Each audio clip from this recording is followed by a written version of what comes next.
Varicose veins కి సరైన చికిత్స కోసం సంప్రదించండి ఎవిస్ హాస్పిటల్. రమ్మగారు నమస్తే జయ. రమ్మగారు మరపు అది ప్రేమించిన వ్యక్తి అయినా, లేకుంటే మన నుంచి దూరంగా వెళ్ళిపోయిన వ్యక్తులైనా, లేకుంటే మనకి ఇష్టం లేని వ్యక్తులైనా మర్చిపోవడం అనేది అసలు నిజంగా సాధ్యమవుతుందా? ఎలా మర్చిపోతాం? మర్చిపోలేం కదా. కానీ మరి మర్చిపోతేనే కదా ముందుకు సాగగలుగుతాం. అదే తలుచుకుంటే అప్పుడు ఒకవేళ చెడే అనుకుందాం, దాన్నే తలుచుకుంటే ఇక్కడితో ఆగిపోతాం కదా. అవును, రెండింటిని బ్యాలెన్స్ చేసుకోవాలి కదా రమ్మగారు. నువ్వు ఆగుతావు, రోజు ఆగుతుందా? అది ఇప్పుడు ఒక వ్యక్తి ఒక ఆమెను ప్రేమించాడు, లేదా ఒక అమ్మాయి ఒక అబ్బాయిని ప్రేమించింది. ప్రేమ ఎందుకో విఫలమైంది అనుకుందాం, లేదా వివాహం నిశ్చయమైంది. ఎందుకో వివాహం నిశ్చయం అవగానే వివాహం కాకముందే విడిపోవాల్సి వచ్చింది. సంబంధం మానుకున్నాము. అవే జ్ఞాపకం వస్తూ ఉంటాయి, నీకు గుర్తొస్తాయి. ఎక్కడ ఆగిపోతుంది? నువ్వు ఆగిపోతావు. నువ్వు అద్దపై రెండోది ఆలోచించవు. నువ్వు ఇవాళ పొద్దున వివాహం విచ్ఛిన్నమైతే నువ్వు ఏడుస్తూ కూర్చుండగానే సాయంత్రం అవుతుంది, ఏడుస్తూ కూర్చుండగానే తెల్లారిపోతుంది, రెండో రోజు వచ్చేస్తుంది. తర్వాత నువ్వు దాని మీద ఆలోచించి పరీక్ష చేసి మీరు డిస్కస్ చేసుకునే లోపల రెండో రోజు పగలంతా తరలిపోతుంది, రెండో రోజు రాత్రి వస్తుంది. ఆకలి ఆగదు, దాహం ఆగదు. పోనీ నీ ఊపిరేమైనా ఆగిందా? ఇన్వాలంటరీగా తీసుకుంటూనే ఉంటావు. నీకు తెలిసి తీసుకోవు, తెలీదు నీకు. అవును, ఆటోమేటిక్గా బతుకుని మనకేం చెప్తుందంటే, నువ్వేం చేసినా చేయకపోయినా చంద్రుల గతి మారదు, నీతో ప్రమేయం లేదు వాళ్ళకి. అవును, నువ్వేం చేసినా చేయకపోయినా నిద్రలో కూడా శ్వాస తీసే మెషిన్ ఏర్పరిచి పెట్టాడు భగవంతుడు. నేను మర్చిపోను, నువ్వు అదే పట్టుకుని వెళ్ళాడుతానంటే నీ కర్మకి మేము కర్తలమా చెప్పు? అవును. నిన్న ఉదయించిన సూర్యుడు నేను నిన్ను ఉదయించాను, ఇవాళ నేను మానేస్తాను అంటలా. కాలాన్ని మనం ఆపలేం కదా. ఏది ఆపలేవు. నువ్వు దేన్ని ఆపగలవు? నిన్ను నువ్వు ఆపుకుంటావు. అది కూడా నిన్ను నువ్వు ఎక్కడ ఆపుతావు? ఆలోచించడం ఆపకాలని, అంతే తప్ప నీ శ్వాసను నువ్వు ఆపవు. ఈ ఊపిరి నాకొద్దు అని మానేస్తావా? మానేవు. ఏదో ఏడుస్తూనో ఏడవకుండానో 2 గ్లాసులు మంచినీళ్ళు తాగితే బాత్రూంలోకి వెళ్ళడాన్ని ఆపుకోలేవు. ఏది ఆగదు. నేను ఇది నాకు కావాల్సిందేనన్న పొసెసివ్ మెంటాలిటీ ఉన్న వాళ్ళు అలా ఏడుస్తూ ఉంటారు. నలుగురు ముందు చిన్నపోయామని, నా బొమ్మ నాకు తక్కకుండా పోయిందని.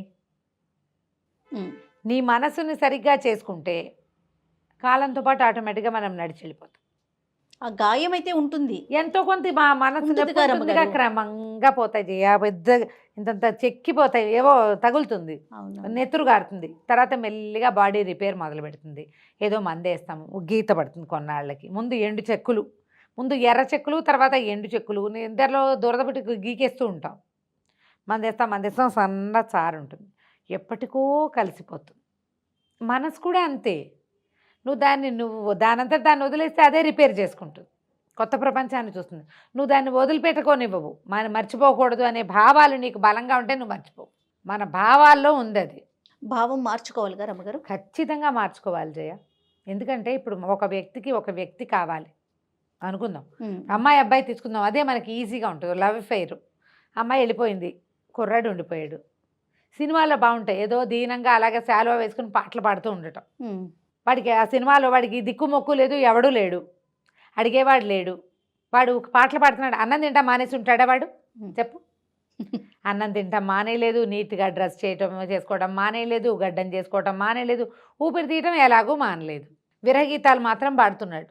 ఆ సినిమా చూసి మనం మెస్మరైజ్ అయిపోయి అదేదో అయిపోయి ఆ పాటలు గుర్తు చేసుకుంటూ అదెంత మధురం ఇదెంత మధురం అని దానిలాగానే ఉండాలని భావిస్తాం. వాడు ఇంకేమీ పని చేయకుండానే రేడియోలో పాటలు పాడే స్థాయికి వెళ్ళిపోయాడు అబ్బాయి. ఎంత పని చేస్తే వెళ్తారు మరి? మనసు ఎంత రెండో పక్కకి తీస్తే వెళ్తారు. ఈ పక్కకి వెళ్ళిపోయాక ఇంక వెనక్గోళ ఏముంటుందమ్మా? నాకు అస్సలు నచ్చలేదు అభినందన సినిమా. నచ్చలేదు. ఎంత చిన్నప్పుడు వచ్చింది, నేను కాలేజీలో ఉండగా వచ్చింది. పిచ్చివాడు అయిపోవాలి వాడు. పాటలు పాడుతూ రేడియో స్టేషన్కి వెళ్ళి స్టైలిష్గా నుంచోకూడదు. నాకు నచ్చలేదు. సూపర్ హిట్ మూవీ అయినా సరే మీకు నచ్చలేదు అంతే రమ్మగారు. నా పాయింట్ అదే. మీ పాయింట్ అది. రెండోసారి మూడోసారి మా వాళ్ళంతా చూశారు, ఏముంది ఇందులో చూడడానికి అనిపించింది నాకు. అవి సినిమాల వరకు అవి చూసే కదా మన పిచ్చమ్మా రమ్మగారు. ఇప్పుడు మనం ఒక వ్యక్తితో కొంతకాలం కలిసి, ఇప్పుడు నేను ప్రేమికులనేమి చెడు మాటలు అంటున్నానని అనుకోకండి. ఎప్పుడు కూడా జీవితం మనకి ఎలా నేర్పిస్తుందంటే, నదులు ఉన్నాయి, పెద్దగా ఉంటుంది, మొదట పుట్టేటప్పుడు చిట్టిగా పుట్టిన తర్వాత పెద్దది అవుతుంది, పరిగెడుతూ సముద్రంలోకి వెళ్ళిపోతుంది. అంతే. కదిలేదేనమ్మా జీవితం, కదలాలి, కదులుతూ వెళ్ళాలి. ఇప్పుడు ఒక కుర్రాడు ఓ పిల్లతో ప్రేమలో పడి ఆ పిల్ల వెళ్ళిపోతేనో చచ్చిపోతేనో ఇంకేదైనా ఇంకో లేచక్కపోతేనో ఉండిపోయాడు.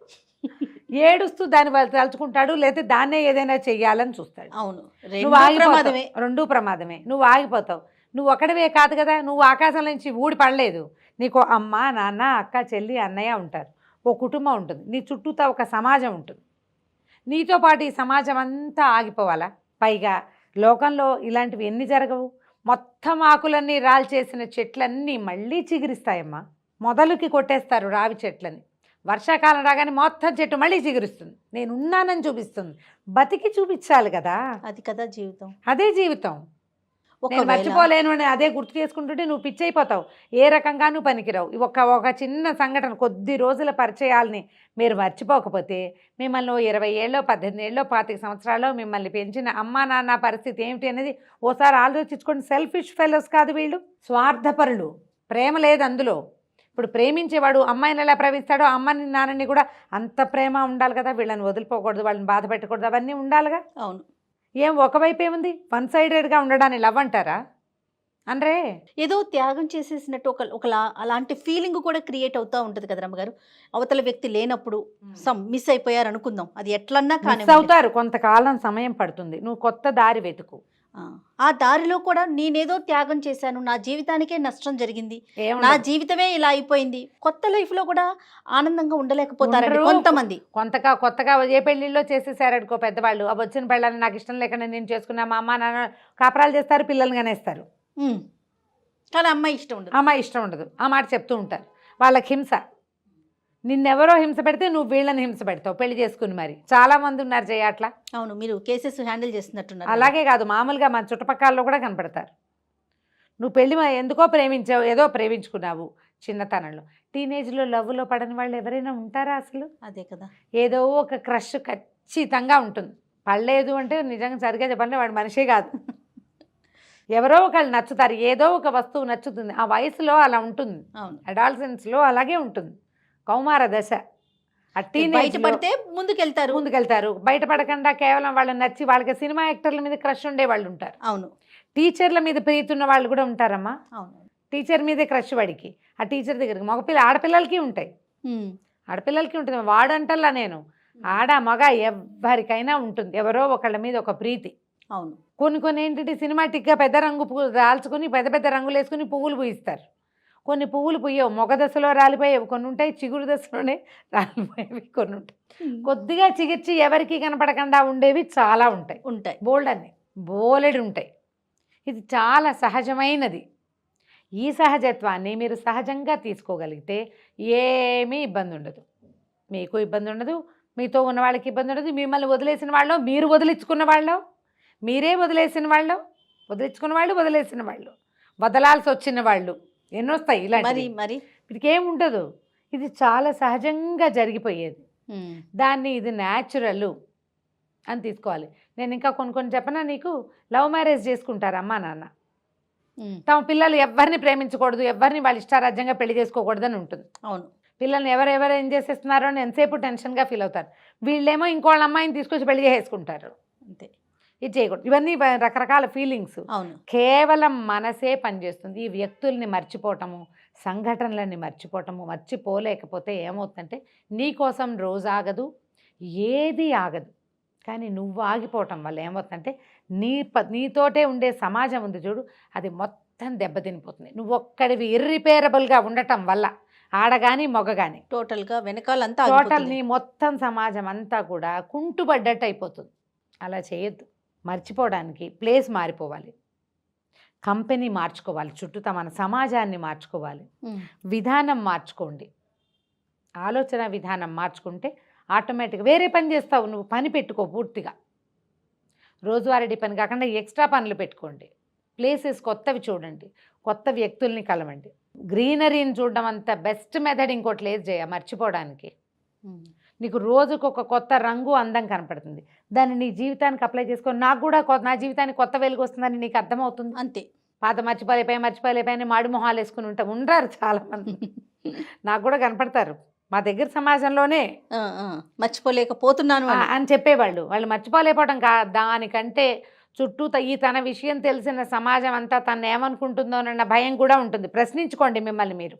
నేను నిజంగా మర్చిపోలేకపోతున్నానా, లేకపోతే దెబ్బతిన్నా అహం దెబ్బతిందా, లేకపోతే నా చుట్టూతా ఉన్న సమాజం ఒబ్బో వీడప్పుడే మర్చిపోయి టింగురంగా మనం తిరుగుతున్నాడే అని అని అనుకుంటారేమోనని అనిపిస్తోందా? ఆడపిల్లలైతే అప్పుడే వాడిని మర్చిపోయి చక్కగా మొగుడితో కాపురం చేసుకుని పిల్లల్ని కనిస్తోంది అని ఫ్రెండ్స్ అంతా చిన్నబుచ్చుతారేమోనన్న భయమా? క్వశ్చన్ చేసుకోండి మొట్టమొదట. దానిలో నుంచి బయటికి పడాల్సిందే. బయటపడాల్సిందే.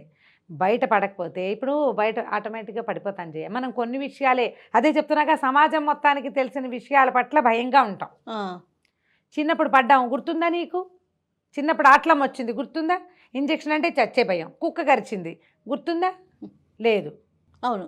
అవన్నీ ఎలా మర్చిపోయాం మనం? అంతే, అవేమి కాలక్రమేణా జ్ఞాపకాలుగా లేవు. ఇది కూడా అంతే. దీనికి మనం అవకాశం ఇవ్వాలిగా. చెప్పే కదా ఇవే పాయింట్లు. ఒకటి అహం దెబ్బ తినేసేయటం, ఈగో డిసాటిస్ఫాక్షన్, ఈగో సాటిస్ఫాక్షన్ పోయింది, బాగా డిసాటిస్ఫై అయింది, ఈగో హర్ట్ అయ్యింది. కరెక్ట్గా చెప్పాలంటే ఈగో హర్ట్ అవ్వటం, లేకపోతే మోర్ పొసెసివ్నెస్ బాగా కొంతమందికి. ఈ బొమ్మ నాది అని ఉంటుంది అంతే. నా బొమ్మ నేను ఎవరికి ఇవ్వను. చాలా కాలం క్రితం మనకి కొంచెం పరిచయం ఉన్నవాళ్ళు తెలిసిన వాళ్ళు పరిచయాలని అనకూడదు, కాలేజ్ అమ్మాయి అతన్ని కాదందని స్టాప్ చేసేసాడు. చాలా ఏళ్ల క్రితం ఫస్ట్ విన్న కేసు మేము అది. తర్వాత కాలంలో ఎంతమంది ఆడపిల్లల్ని, ఇప్పుడు ఈ ఆడపిల్లల్ని చంపేయటాలు ఇవన్నీ కూడా వాడు ఒక్కడికే పుట్టే బుద్ధి కాదు, వాడి ఫ్రెండ్స్ ప్రొవోక్ చేస్తారు వాడిని. వాడు చుట్టూతా ఉన్న సమాజమే నేను మోసం చేసింది, నువ్వు ఊరుకున్నావు, నేనైతేనా అంటారు. అనరా? అంటారు రమ్మగారు. డెఫినెట్గా హీరో అయిపోతాడు వీడికి. ఎలాగైనా సరే నేను ప్రూవ్ చేసుకోవాలని చూస్తాను. ప్రూవ్ అయిపోయిన తర్వాత, ప్రూవ్ అయిపోయాక నీ జీవితం ఏమిటి అనే క్వశ్చన్ నీకు ఆ రోజు రాదు. ఇది టీనేజ్లో చిన్నపిల్లల్లో ఉండేవి ఇవన్నీ.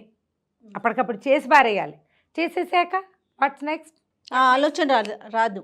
అప్పుడు నిలబడిన స్నేహితులు నీతో పాటు జైల్లో కూర్చోరు కదా, కూర్చో కదండి.